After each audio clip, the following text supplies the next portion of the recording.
Godofredo Vitti, da Exalc Piracicaba. É o seguinte, pessoal, vocês vão desculpar, eu fui muito irresponsável comigo hoje, com a minha família e com vocês. Eu sou a única pessoa que pegou 3 voos para vir aqui hoje, que é um puta absurdo, 2 rodovias, o voo chegou em cima da hora em Goiânia, a pressão subiu, não podia comer comida com sal, então estou arrebentado. Eu sou irresponsável, devia vir aqui ontem, não hoje. E por isso que eu agradeço aos demais colegas de deixar falar por último, tá? Também não sabia o esquema da discussão, então desculpe vocês não mereciam ouvir isso de mim, tá? Foi totalmente irresponsável de chegar na hora. Troquei de camisa no carro. Então foi uma gozação que aconteceu comigo hoje. Então um filho de 7 anos para cuidar. Podia morrer de infarto, legal, né? Então eu fui responsável com vocês. Então, em função do que disse, peço que vocês desculpem de coração, isso aqui é uma coisa séria, vocês não mereciam ouvir isso de mim, mas eu fui irresponsável, tá?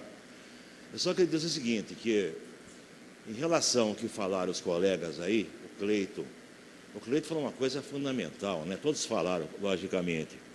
Só que o Cleiton fez uma comparação, né, Cleiton? Você estava comentando de produtividades passadas, né? E produtividades de hoje. Correto, Cleiton? E você lembrou uma coisa espetacular aí, que é uma discussão fantástica, 2 coisas, né? Você fala assim, bem, a gente tem o Paraná, por exemplo, como estado símbolo do plantio direto, né? O Paraná. Então, o Paraná, graças ao... Principalmente, eu respeito muito mais o Bart, que é um cara muito mais simples, está no meu coração, aquele senhorzinho chamado Bart. A surpresa, nós tivemos no IAPAR e perguntamos quanto que o Paraná faz de plantio direto hoje. 11%.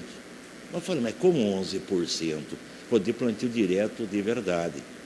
E por que está fracassando o Paraná? O que fracassou? Foi o que você colocou muito bem aí, o problema de rotação de culturas, né? O problema de raiz profunda. Isto é, num sistema de plantio direto, no qual a calagem é feita superficial, como você vai reciclar um calcário se você não reciclar a planta? Então chegou um caso no Paraná, que você tinha solo com acidez subsuperficial elevadíssima, sem poder incorporar esse calcário, porque você quebrava o conceito de plantio direto, faltando principalmente o que você mostrou muito bem de plantas e rotação de cultura. Então o Paraná foi obrigado, como muitas regiões de Goiás também, a fazer do solo o cultivo mínimo. Foi necessário fazer a descompactação com subsolagem. Quebrou o estigma do plantio direto. E tem coisas piores, que você não lembrou aí. Você fala o seguinte, bem, a gente vai no plantio direto recomendar a calagem num sistema estabelecido. Tá bom, você faz uma amostragem de 0 a 20, e um colega, não vou dizer nome, não vem ao caso, ele falou assim, divida a dose por 2. Caramba, divida a dose de calcário por 2. Ou em solo arenoso, além de dividir por 2, use no máximo 2 de calcário. Então não faça análise de solo, né? Começa a colocar esses fatores empíricos que não levam em conta realmente o estado do solo, de cortar a calagem porque a calagem é superficial. Graças a um colega nosso chamado Eduardo Caires, que trabalha lá em Ponta Grossa, começou as coisas a modificar em relação ao que está comentando do fracasso do plantio direto. O Eduardo Caires falou, não é bem assim. O calcário desce em plantio direto. E por 2 motivos.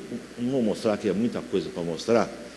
O calcário em plantio direto desce porque ele é aplicado sobre a matéria orgânica.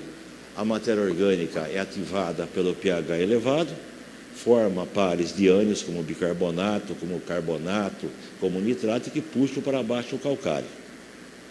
Tá bom. Mas a segunda evolução fantástica que aconteceu, que a gente trabalha muito aqui em Sorriso, foi o problema das fontes de fósforo a serem utilizadas em cobertura no plantio direto. Você fala assim, caramba, eu estou fazendo uma calagem superficial, o pH sobe na tampa, lógico. O pH chega a 7, 7,5 em superfície. E isso, logicamente, é um veneno. Por que é um veneno? Porque indisponibiliza micronutrientes. Então vai faltar zinco, faltar cobre, faltar manganês e vai lixiviar boro, o calcário aplicado em superfície. O que fazer para tentar atenuar um pouco esse efeito? Um efeito é a matéria orgânica que libera hidrogênio na fase de nitrificação. E outro meio normal é você usar um adubo que acidifica o solo. Isto é, você usar um MAP. Então não tem sentido, por exemplo, no plantio direto, eu usar como fonte de fósforo um super simples, um super triplo, que é P ligado a cálcio. Quando você usa o P ligado ao amônio, que é o MAP, é muito mais lógico as coisas, porque o amônio, devido à oxidação, cada 2 amônio vira 4 hidrogênio. O índice de acidez do MAP é 58. Quer dizer isso? Toda vez que eu aplico 100 quilos de MAP, ele causa uma acidificação equivalente à necessidade de aplicação de 58 quilos de calcário de PRLT 100%. Então, o MAP é um milagre. E as empresas evoluíram nesse ponto. As empresas evoluíram. A Mosaic, por exemplo, ela fez um MAP mais ainda agressivo do ponto de vista de acidez. Eu concordo com a Mosaic. Ela fez um macroessência. O que é macroessência? É o MAP revestido com enxofre, parte na forma elementar e parte na forma sulfato. Então, o índice de acidificação do MAP, do macroessência, desculpe, ele é mais ainda efetivo do que o MAP puro. Então, ele vai acidificar, ele vai pingar limão no calcário, vai abaixar um pouco o pH em superfície e ele vai dissolver o calcário para empurrar para baixo. Então, é uma coisa lógica o uso de adubos acidificantes em sistema de calagem. Hoje também tem tecnologias que você também pode usar também o enxofre elementar para causar essa acidificação, para baixar esse pH em superfície e para descer mais o calcário.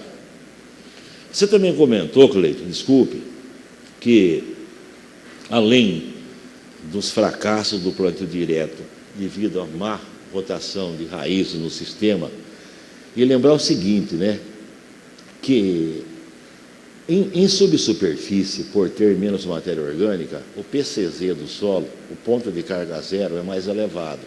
Isto é, o solo tem carga positiva. E que abaixa a carga positiva do solo é matéria orgânica.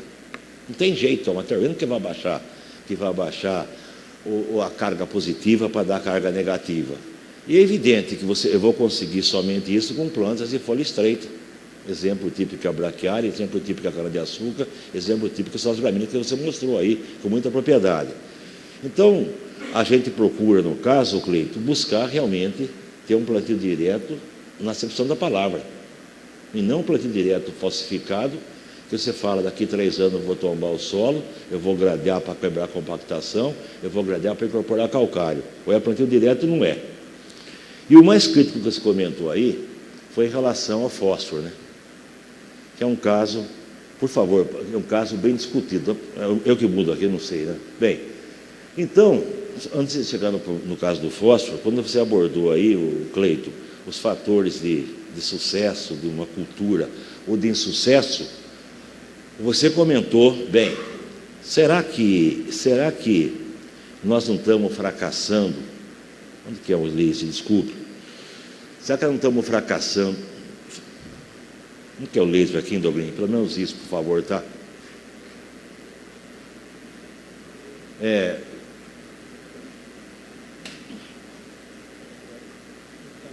que tá bravo, né? Tá. Você comentou, nós temos comentado que o motivo desse encontro aqui, logicamente, aqui não é brincadeira, ninguém está para brincar aqui, que além de a gente ser massacrado por um governo que quem é criminoso é quem planta. Esse é o que o Brasil dá essa conotação. Eu não gostei da brincadeira do colega de falar do Corinthians, porque quem fala do Corinthians torce para o time do presidente, torce para o time do Denúbio Soares, torce para o time do Rubens Barrichello, torce para fracassados. Vai. Então você já vai apelar, Denúbio, é verdade. Pelo menos eu fico nisso, eu não gosto. Então a gente está aqui perseguido. E vocês aí, como dizem os colegas aí, puxa vida, né? Que gostoso nós aqui de Lucas do Rio Verde. Lá os mineiros se ferraram, porque faltou água na época de enchimento de grãos, nós estamos tranquilos. Mas daí veio o contrário, mas aqui choveu na colheita. Então dá dó de vocês, porque vocês não têm uma agricultura irrigada, e nem podia ser irrigada de outro jeito no clima tropical. Então o que vocês buscam aqui? Vocês buscam dominar os fatores de produção e produzir mais produtividade. Tudo bem. Então ele comentou, Cleito, não estou pegando no seu pé, não, eu gostei muito, estou falando de você. O caso do Cleito aqui, ele comentou de pragas. E é evidente, realmente, que o grande problema nosso, que eu entendo, são as pragas de solo. E as pragas de solo, que são as pragas que exigem menos oxigênio, que são pragas que exigem menos luz, que são pragas protegidas pelo sistema sombrio do solo, eu discordo um pouco de você em relação ao nematóide. Eu acho o nematóide uma praga covarde. Nós temos no mundo praticamente 21 espécies de nematóide, 12 são no Brasil, nativo. Eu acho que o nematóide mina. A grande pergunta que fica, Cleito, é por que ele começou a se manifestar com tanta intensidade agora? Isso é uma coisa lógica, mas o nematóide é um negócio altamente assustador, altamente preocupante. E você percebe também, Cleito, posso estar errado não, que nas bocas de curva, onde acumula água, onde tem um solo mais úmido, onde recebeu menos fertilizante, o nematóide aumenta. Então dá a impressão, por exemplo, que nessas condições, principalmente, um dos grandes nutrientes que combate o nematóide chama-se manganês. E aonde tem problema de excesso de água, onde o ferro domina o manganês, o ferro ganha do manganês nas plantas anuais. Onde tem condição de excesso de água, falta manganês. Quando falta manganês, falta resistência. Quando falta resistência, começa a aparecer nematóide. Então você começa a perceber, como você falou bem, que o solo bem nutrido, uma planta bem nutrida, vai dar também uma certa resistência a pragas, e no caso aí ficaria muito ligado ao manganês, preocupado com o nematóide. Tudo bem. A gente sabe também que um dos fatores de produtividade aqui chama-se doenças. Você precisa trocar isso aqui para o próximo ano, tá? Chama-se doenças. E doença, logicamente, não sei quem falou dos colegas aí, será que nós estamos com as cultivares certas? Então, doença não é tão preocupante como o caso da cana-de-açúcar, que é muito mais ligada a cultivares. Assim como o caso da soja foi nematóide do cisto, por exemplo. Mas tem se verificado hoje também aumento de doenças. A gente teve agora na Turquia, agora não, ano passado, e começa a surgir coisas que às vezes você fica preocupado. Tem-se, por exemplo, com o elemento zinco, ele dá para a planta, ele decompõe na planta o acúmulo de H2O2, peróxido de hidrogênio. Então, a planta com alta temperatura, a planta com alta luminosidade, produz em excesso água oxigenada. E essa água oxigenada, assim como a moça que faz as unhas, passa no dedo para tirar o excesso do esmalte, ela oxida, deixa a pele branca. Essa água oxigenada, ela causa na planta, ela raspa a clorofila, raspa. Fica a mancha como se fosse varíola. E onde raspou a clorofila, fica muito mais fácil de entrar doenças, como, por exemplo, ferrugens. Então, está muito ligada hoje também, resistência à doença, ao problema de ferrugens. Daí vem o caso de planta invasora, um caso crítico que vocês também discutiram muito bem aqui. A gente sabe que as folhas estreitas, vamos pôr, por exemplo, o caso do milho. Estamos aqui para brincar, ninguém sabe mais que ninguém, somos tudo mortal aqui, saco. Quanto que o milho precisa para produzir 1 tonelada de K2O? Quantos quilos de K2O? 6 quilos. Quanto que a soja precisa? 20. Quanto que é 20 dividido por 6? 20 por 6, 3,3. O que você conclui com isso? Que o milho é muito mais eficiente em transformar o potássio do solo em grãos do que a soja. 3,3 vezes mais. Então é evidente que no caso do milho, ele consegue sobreviver, obrigado, com uma adubação potássica menor em relação à soja. Então a soja é uma cultura mais exigente em potássio do que o milho. Mas tem uma troca aí. Então por que o milho é uma planta mais adaptada a baixo potássio? Porque ele tem CTC de raiz baixa. CTC de raiz baixa absorve cátions monovalente. Mas ao contrário, quando a planta tem uma CTC mais baixa, ela é menos eficiente em absorver cálcio e magnésio. Então o milho quer mais calagem do que a soja. E como você falou bem aí, a soja não precisa de tanto calcário, porque a soja ela consegue sobreviver com teores menores de cálcio e magnésio, em relação ao milho. Então uma adubação, vamos dizer, assoberbada no milho, por exemplo, de potássio, vai levar então à invasão de plantas de folha larga, como a amona, como o caruru, como a beldroega, também ligado à nutrição. Daí você vem o caso do clima. Não tem dúvida, né, que as plantas falam muito bem, que hoje a gente fala em perfil, não fala mais em solo.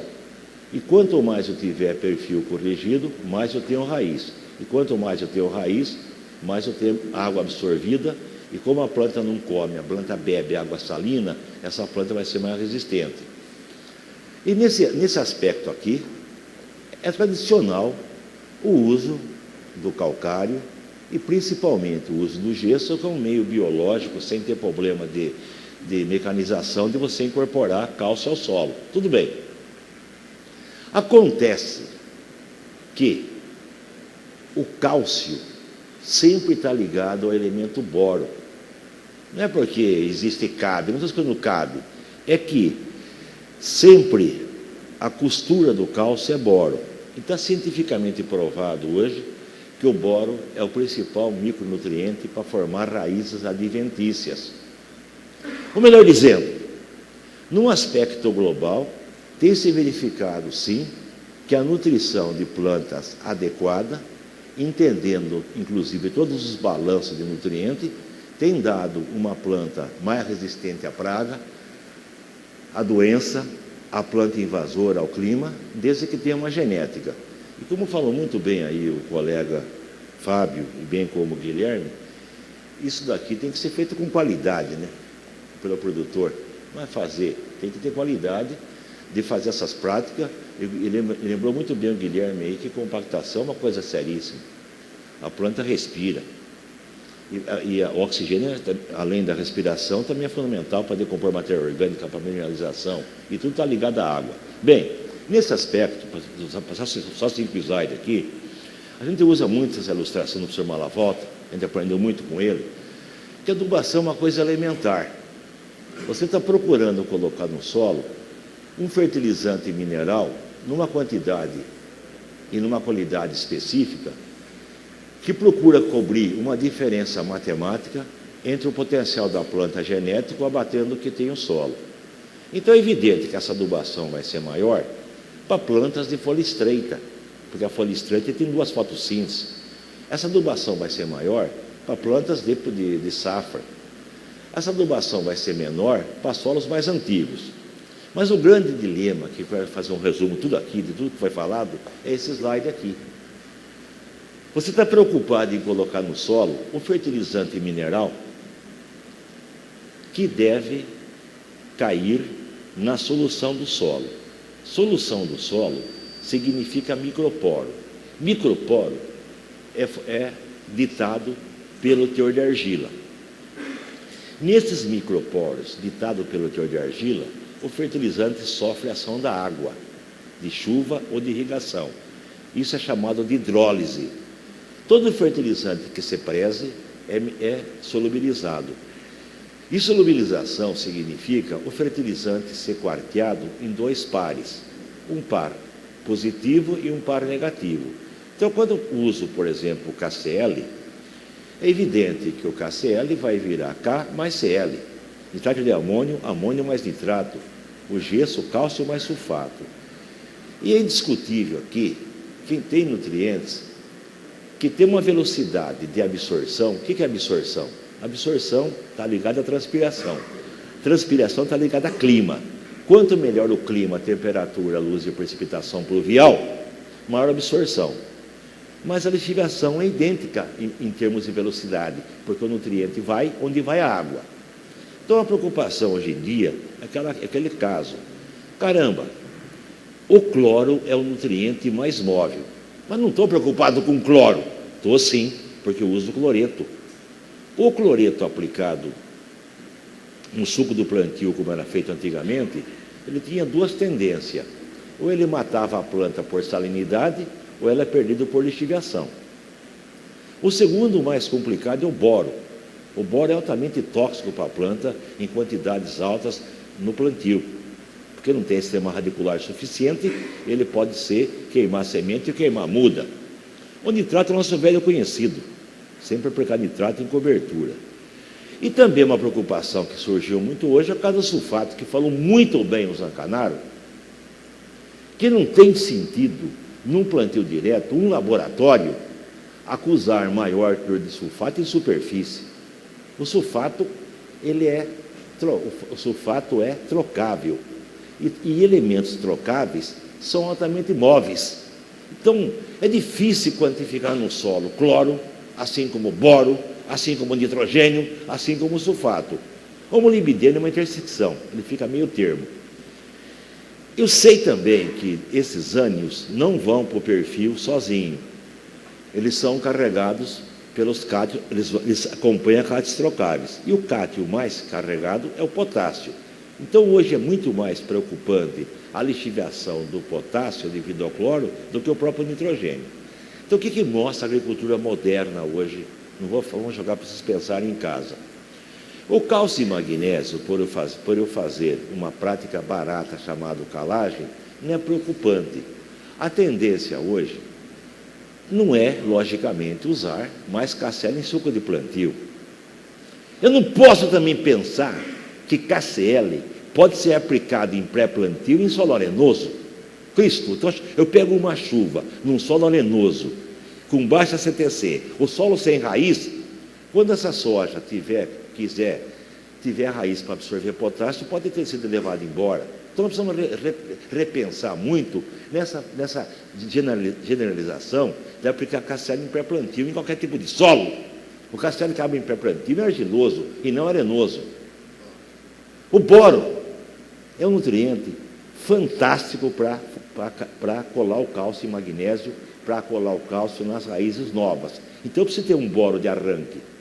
Mas o boro é muito mais importante hoje no transporte de açúcar da folha para o colmo. Não pode faltar boro em fases reprodutivas. É por isso que a tendência, se fosse possível, era aplicar um KCl micrado na cobertura. Então, são coisas que eu preciso repensar de como manejar os ânions, porque ânions não acumulam no solo. Todo ano tem que ser replicado.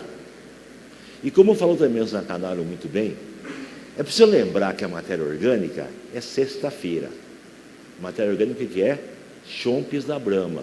Matéria orgânica é CHONPSB. E NPSB, N, principalmente o N, o S e o B, são elementos que estão na matéria orgânica. Se um laboratório falar assim, nossa, eu tenho que fazer 1.500 amostras amanhã, vamos secar depressa, vamos tacar 100 graus no forno.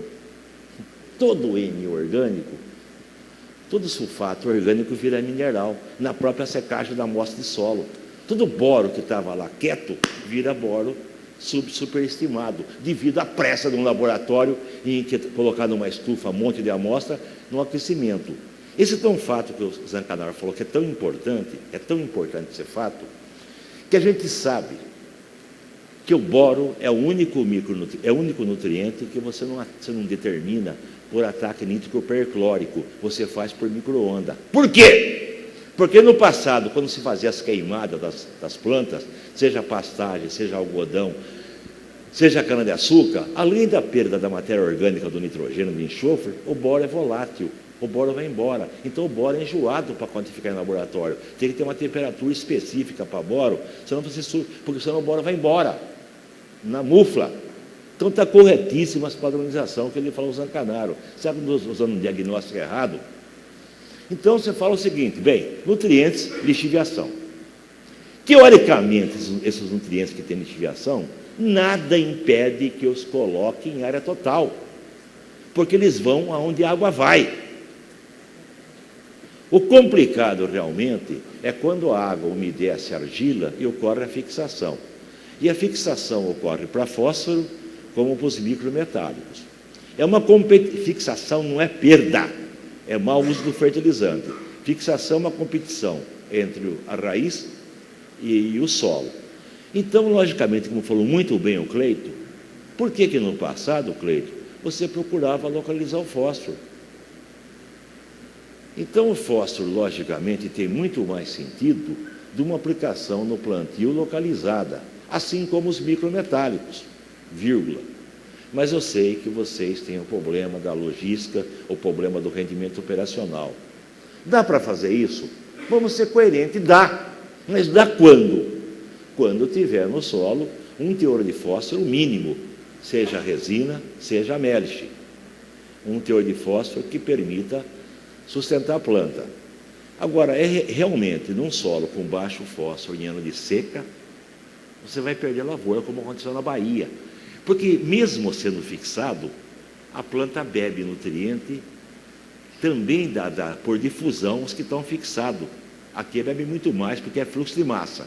Então, a tendência realmente é pensar um pouco mais dessas aplicações gerais totais de elementos que têm fixação, principalmente em solo mais argiloso.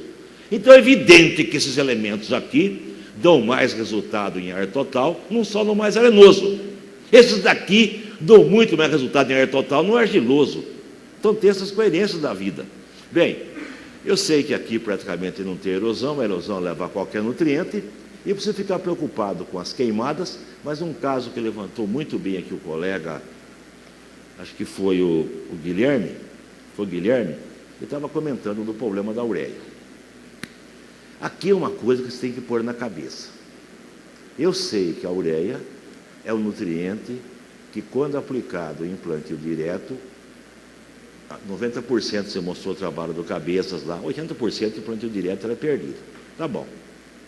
Então dá uma conotação que eu não devo usar ureia. Puta bobagem. Eu não devo usar nitrato de amônio, não devo usar sulfato de amônio. Mas por que eu não devo usar? Sou contra meus colegas? Não. O sulfato de amônio é um adubo praticamente inviável pelo preço dele e pelo desbalanceamento da relação NS. É um N para um S. Como a planta bebe 10N para um S, a tendência do sulfato de amônio por longa duração é ser lixiviado. Eu posso usar, mas usar não sempre ele. Nitrato de amônio é um fertilizante que 50% é nitrato. Mas espera aí. Então, qual que é o adubo que a planta realmente gosta? Qual que é o adubo que a planta realmente adora? E por quê? Então, a gente perdeu até bem pouco tempo atrás um dos maiores pesquisadores de rizosfera, que era o Van Helden. Ele mostrou uma coisa, então, espetacular, o Van Helden, né? Nós temos sim que usar ureia. Espera aí. Usar ureia. O que acontece com o problema da ureia? Quando a planta absorve nitrato, a rizosfera da planta fica alcalina. A planta libera o H. Quando a planta absorve nitrato, na folha o nitrato precisa sofrer uma redução, perder oxigênio, através de uma enzima que tem molibdênio e virar aminoácido. Essa reação gasta 16 ATP. Se a planta absorver esse amônio deixa a rizosfera ácida. E quando chega na folha, o amônio está pronto para ser reduzido a aminoácido. Então, o balanço energético com amônio é muito menor. Então, tudo bem. Quando a planta absorve nitrato, a rizosfera chega a pH 7,5. E quando absorve amônio, pH 4,5. Isso aqui é um problema seríssimo para micronutriente. Como assim? O caso do feijão, que é uma cultura típica aqui da região, ele tem, quando a planta absorve amônio, ele tem muito mais ferro, tem muito mais manganês, muito mais zinco, muito mais cobre. Porque o pH é ácido. Então, a deficiência de micronutriente está totalmente ligada a pH acima de 6. Faz parte do jogo. A calagem favorece macro, mas prejudica micro. Então, a gente vai ter que adaptar, sim, senhor, a utilizar melhor a ureia. Temos que usar a ureia. E esse fato é tão importante que a pesquisa com as empresas de fertilizante vive com aquela preocupação. Vamos tentar colocar inibidores de nitrificação. Inibidores de nitrificação. Isto é, manter mais a forma maniacal. O que faz o amônio virar nitrato? Plantio convencional, ou melhor, oxigenação. Tem-se verificado hoje, por exemplo, que graças ao plantio direto, o cultivo da braquiária associada ao milho tem aumentado a eficiência da fertilização mineral até em 21%. Então, caramba, como que pode uma combinação braquiária-milho produzir mais do que o milho solteiro? Esse fato está se repetindo. Onde tem a braquiária de cumbis, uma eficiência maior de 21% do fertilizante mineral. Foi constatado por um grupo japonês que a braquiária excreta uma substância chamada braquilactona, que inibe essa nitrificação, permitindo essa acidificação da rizosfera. Então, resumindo a história, nós temos que usar ureia. Por quê? Principalmente pelo apelo ambiental. O que é a ureia? A ureia é amônia mais CO2. Mas de onde que vem esse CO2? Da quebra do petróleo. Quando você quebra o combustível fóssil, para você tirar o hidrogênio, você tem que queimar o carbono. E queimar carbono é virar CO2. Então a ureia, ela reaproveita o CO2 do combustível fóssil. Então a ureia é um adubo nacional. Nós vamos ter 4 fábricas, vai inaugurar uma em Três Lagoas. Só que vem aquele problema. Tem que usar a ureia protegida. Não vamos discutir uma empresa. Ureia que iniba a volatilização. E assim por diante. Então, terminando, para não ficar aqui muito cansativo, eu falei para vocês o seguinte, que o plantio direto, ele aumenta o pH em superfície. É inevitável isso. Diminui micronutrientes. Planta suscetível à doença. E embaixo falta macro. E a planta não quer saber disso. Então, um dos melhores meios hoje de abaixar esse pH em superfície, deslocando para baixo um calcário mais dissolvido, é o uso de adubos ácidos. E nesse adubo ácido, um destaque ficaria por conta do MAP, que, aqui não está a reação, que libera o hidrogênio. E outra coisa também interessante hoje, que vocês falaram aí, é o caso do calcário, que foi falado aqui muito, a gente até estava em Jataí ontem, e a preocupação, além da calagem para levar o V%, era também ver o magnésio. Então, as descobertas de hoje também estão mostrando que muito mais do que o potássio, o magnésio é o nutriente que transporta muito mais o açúcar da folha para o grão da espiga. Enquanto que o KCl é um adubo altamente solúvel, principalmente no milho, que é uma planta preferencialmente potássica, a tendência é faltar magnésio. Então a pesquisa está mostrando hoje a possibilidade de nós usarmos uma complementação de magnésio via foliar no milho em fases de enchimento de grãos. Então essas coisas novas, não é coisas novas, essas coisas de manejo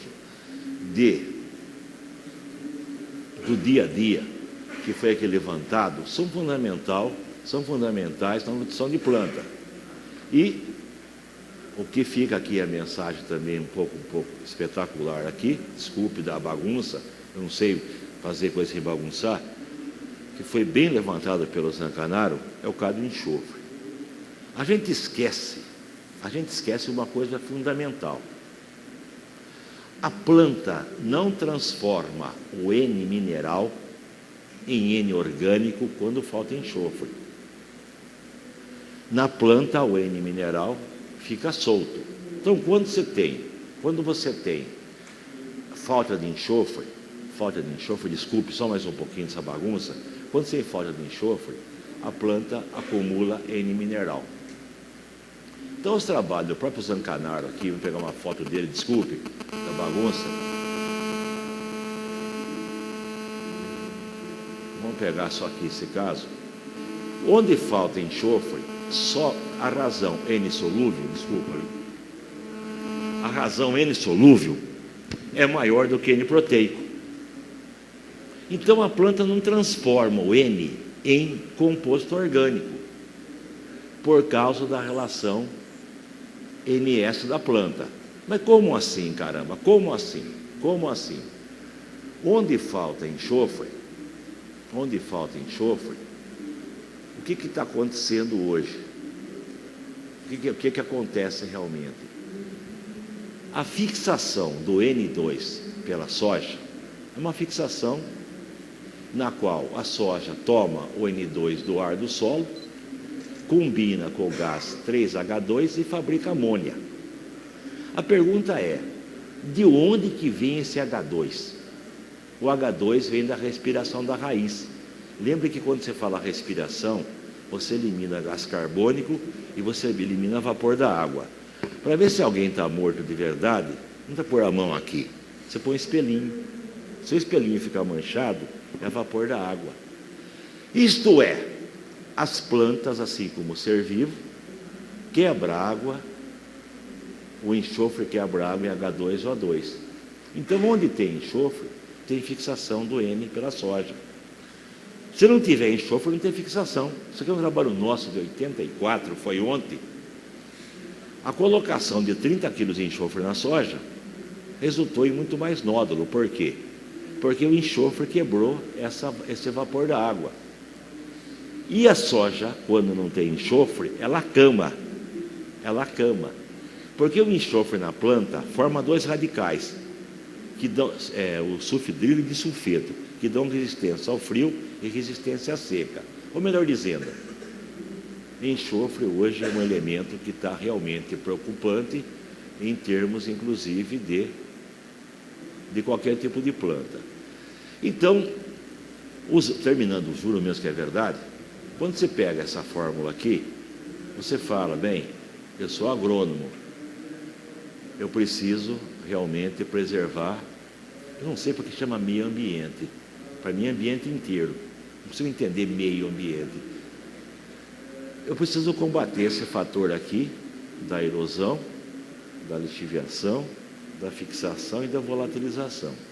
Isso vai ser possível nessas culturas nossas aqui, se realmente, como era no passado, os elementos aniônicos, como nitrato, sulfato e borato, devido eles serem ânions, o aproveitamento era praticamente 50%, multiplicava a dose por 2. O fósforo e os micrometálicos, no ano da aplicação, 20% ia para a planta num solo argiloso e 30% no arenoso. Eu colocava 3 vezes mais no arenoso e 5 vezes mais no argiloso. E o potássio, 1,5 vezes a mais. Então é muito importante na análise de um sistema, você falar assim, como que diminui esse valor F? Eu vou fazer plantio direto. Lógico, o plantio direto combate a erosão, o plantio direto combate a lixiviação, o plantio direto combate a fixação de fósforo. O que o plantio direto faz de errado? Faz a planta perder ureia na forma de amônia e o plantio direto complexa micrometálico. Quanto mais eu faço o plantio direto, mais eu sou casado. O que é mais eu sou casado? Mais eu tenho aliança no dedo. O que é aliança? Aliança é matéria orgânica. O que é o dedo? Cobre, manganês, zinco e ferro. Eu sou um cara que quer ir embora daqui a pouco, como o Sérgio vai ligar para a casa dele daqui a pouco, né? Só parece que é tarde, né, Sérgio? Você mesmo, o Zecão. Então, esse é o preço.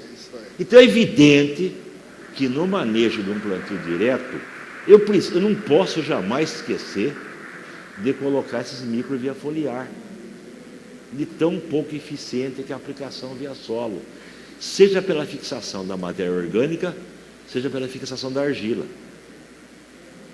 Eu tenho que fazer, logicamente, esses 3 sistemas, desde que não tenha compactação. e que tenha um solo com correção mínima de perfil.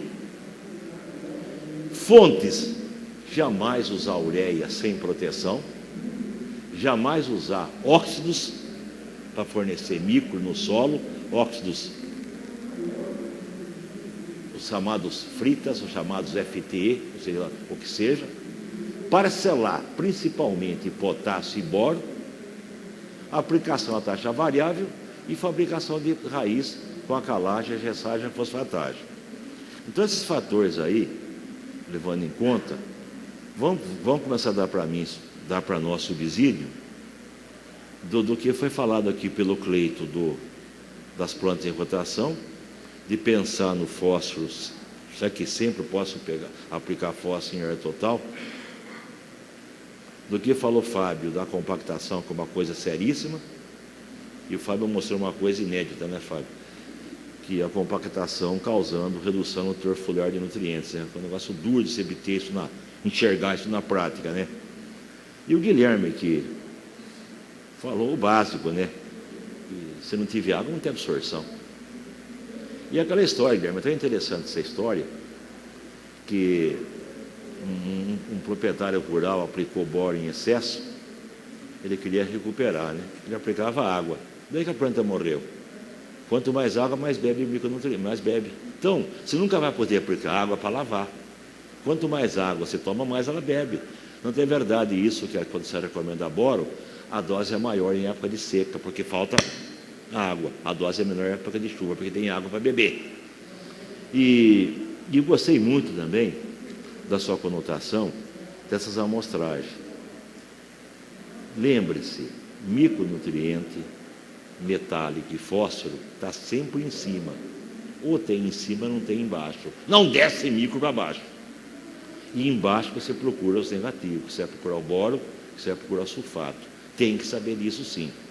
Mas tem enxofre embaixo. Mas esse enxofre embaixo, a raiz está alcançando, se você for uma planta com nematóide. Então tem essas conotações do dia a dia. E o Zancanaro, parabéns aí pelo levantamento que você fez aí. Precisa me indicar do boro aí. E lembrar, né? Não sei se vocês sabem, né? Que tem os laboratórios que tem selo, né? E nós cuidamos da parte de planta desde 89. Quantos anos faz isso aí? Já faz 20. Um programa igual ao nosso só tem na Holanda. 25 anos a gente toma conta do laboratório de análise de planta do Brasil todo. E planta não é tão crítico como é o caso de solo.